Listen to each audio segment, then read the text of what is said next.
Baik pemirsa, tadi kita sudah tayangkan, sudah hadirkan apa yang menjadi salah satu misi dari pemerintah.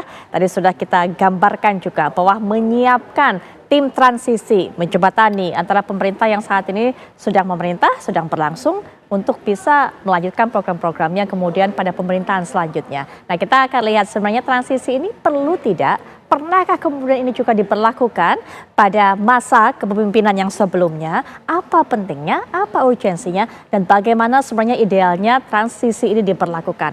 Untuk itu kita akan dengarkan pandangan dari pengamat politik. Sudah hadir di samping saya Kang Ujang Komarudin. Assalamualaikum warahmatullahi wabarakatuh. Selamat malam Kang Ujang. Waalaikumsalam Mbak Putri. Selamat malam. Selamat malam.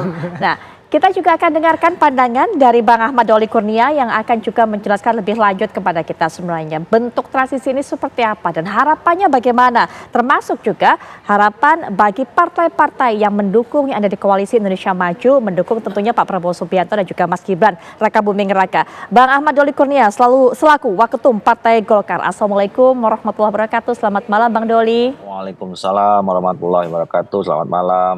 Baik. Putri. Ya, kami nanti juga masih punya narasumber berikutnya Bang Mardhani Alisera, tapi kita akan masih terus tunggu untuk bisa bergabung bersama saya juga, bersama Kang Ujang juga di studio. Tapi kita awali dari Bang Doli terlebih dahulu. Bang Doli, sebenarnya apa yang coba dilakukan dalam masa transisi ini Bang Doli? Saya kira pertama gini, tentu kita menyambut baik ya, bersyukur bahwa Mahkamah Konstitusi sudah menyelesaikan pekerjaannya dengan cukup baik. Kemarin kita sudah sama-sama dengarkan hasil keputusan Mahkamah Konstitusi dan ini bersifat final dan mengikat. Dan kemudian ini menandakan bahwa babak pemilu khususnya Pilpres saya kira sudah selesai. Tinggal kita memasuki babak baru ya. Babak baru bagaimana perjalanan pembangunan bangsa negara kita 5 tahun yang akan datang. Dan itu tentu tidak terlepas dari masa periode Pak Jokowi Ma'ruf Amin yang belum selesai sampai tanggal 20 Oktober ya. Nah yang kedua berkaitan dengan soal sisa masa jabatan ini, ya pasangan 02 kami yang juga tergabung dalam Koalisi Indonesia Maju ini kan tagline-nya adalah berkelanjutan dan penyempurnaan.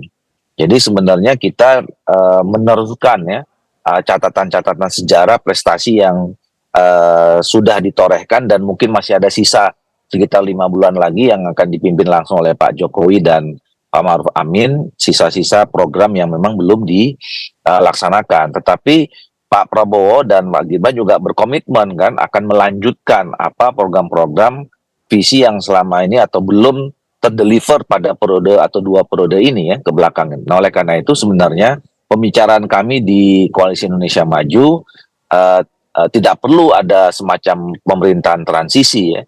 Karena ini kan tinggal melanjutkan saja atau orang-orang yang sekarang akan Pak Prabowo sendiri itu ada di kabinetnya Pak Jokowi, kemudian hampir semua ketua umum partai politik di Koalisi Indonesia Maju ini juga adalah anggota kabinetnya Pak Jokowi, Ma'ruf Amin gitu. Jadi oleh karena itu ya ini berjalan seperti biasa saja. Kita kena toh pemerintahan harus terus berjalan, apalagi kita tidak punya kendala orang yang akan melanjutkan pemerintahan 5 tahun ke depan ini adalah orang-orang yang memang bagian dari perjalanan proses pemerintahan selama 2 periode ini atau paling tidak 1 periode ke belakang ini. Baik, Kang Ujang, apakah memang di masa-masa sebelumnya sudah pernah ada seperti ini? Disiapkan tim transisi untuk menuju pemerintahan yang baru atau memang ini karena Presiden Wapres terpilih memang misinya adalah untuk keberlanjutan dan juga penyempurnaan dari program-program pemerintah yang sebelumnya? Ya ada kan, kita menyaksikan 2014 ketika peralihan dari Pak SBY ke Pak Jokowi itu ada. Cuma memang yang membuatnya bukan pemerintah, bukan Pak SBY, tapi kubu yang menang ketika itu Pak Jokowi. Membuat merekrut tokoh-tokoh gitu, mengisi katakanlah skema-skema yang sudah ditentukan. Oleh karena itu saya melihat kalau tadi ada pernyataan dari istana ya ingin membuat sebuah tim transisi, ini sesuatu yang berbeda. Kalau dulu 2019 kan beda kubu antara Pak SBY dengan Pak Jokowi lah, antara Demokrat dengan PDIP.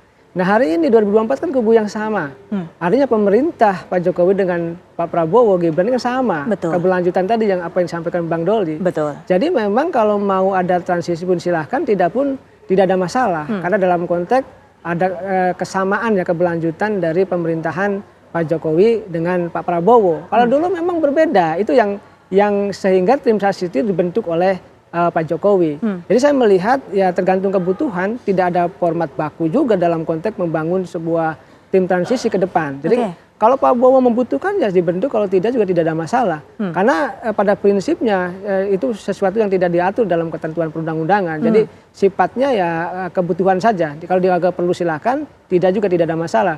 Saya sepakat juga apa yang disampaikan Bang Doli, karena memang dalam konteks tadi kubu yang sama gitu, frekuensi yang sama, pemerintahannya juga yang sama. Jadi ya buat apa juga tim transisi ini dibuat? Kecuali tadi ada kubu yang berbeda ya harus mempersiapkan gitu ya agar endingnya berjalan dengan baik. Tetapi saya melihat ya semuanya yang pasti dalam masa transisi ini yang paling penting adalah menjaga kesatuan dan persatuan bangsa tadi. Jangan sampai ada residu-residu ya pemilu misalkan di masyarakat itu terus ya bergejolak ke depan. Jadi semua tokoh saat ini sudah menyadari, bahkan tadi ya kubu Amin, kubu Ganjar Mahfud juga sudah menerima dengan lapang dada. Begitu indahnya bagaimana kita berdemokrasi ya ketika MK memutuskan ya dengan katakanlah putusannya, maka semua menerima. Dan ini harus kita jadikan contoh ke depan bahwa sejatinya sekuat apapun pertarungannya, tetapi ketika MK memutuskan ya sudah bahwa ini adalah yang terbaik untuk bangsa ini, saatnya bersatu, dan dalam konteks transisi tinggal kita bagaimana rakyat Indonesia menjaga kesatuan dan persatuan bangsa itu. Baik, Kang Ujang, tadi Bang Doli juga sudah katakan tidak perlu sebenarnya ada tim transisi. Toh Pak Prabowo juga masih menjadi Menteri Pertahanan dalam kabinet yang sekarang. Ketua umum partai-partai politik ada Koalisi Indonesia Maju yang mendukung Pak Prabowo dan juga Mas Gibran juga masih menjadi bagian dari kabinet yang saat ini sedang berjalan begitu. Lalu sebenarnya idealnya seperti apa? Transisi, ataukah namanya peralihan atau apapun namanya itu, bagaimana berjalan dengan komposisi yang ada seperti ini? Ya, tapi nanti Kang Ujang, saya tahan dulu. Nanti Kang Ujang punya potret idealnya seperti apa, begitu juga Bang Doli ya Bang. Nanti bisa berbagi pandangan, tapi setelah jeda berikut ini kami segera kembali.